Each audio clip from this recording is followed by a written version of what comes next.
Well, the meat grinder that was Detroit happened, and 4 of the big name contenders going down, 2 of them in this crash right here. Obviously, you have Chase Sexton and Cooper Webb coming together right there in what is purely a really, really bad luck racing incident. Chase Sexton and Cooper Webb have both gone to Instagram and posted, and you can read that right there if you want to, whatever, you can see it, you can pause it. They both gone to Instagram, later on post, and there's no bad blood to this. There's no bad rivalry or drama for it. It's just a bad luck incident.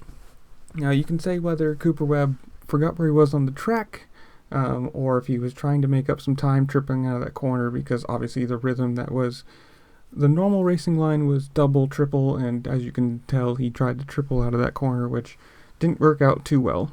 Obviously he cased a jump, and Chase Sexton just had absolutely nowhere to go. They both laid on the track for a while. Cooper Webb had enough strength, or what you want to call it, to pull himself to the side.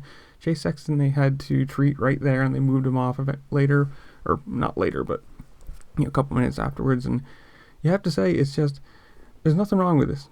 Chase Sexton just tries to go inside, take a different line. Cooper Webb tries to triple or over jumps, and then Chase Sexton had nowhere to go.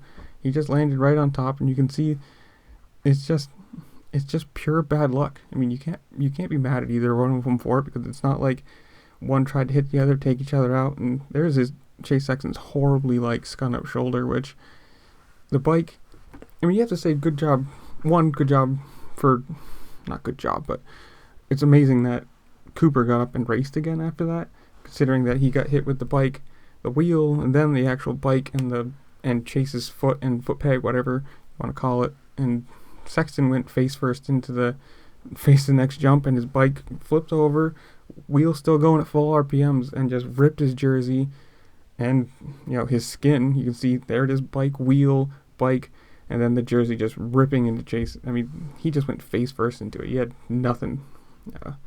You have to say though, I mean, these people are tough when you consider they get up and it's just, oh yeah, I got some bruises, I got some this and that, and, especially Cooper.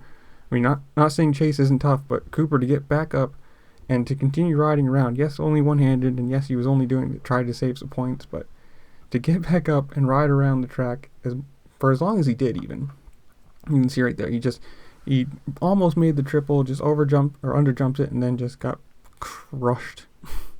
I mean, you have to admit, Chase Sexton is very lucky for how many big crashes he's had.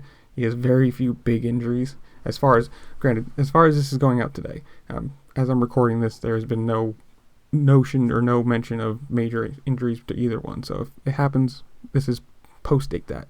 But then, like I said, Cooper did get back up. He did ride around one-handed. Eventually, he did get flagged because, obviously they don't want people riding around like that and maybe getting another accident, causing somebody else to crash, wherever.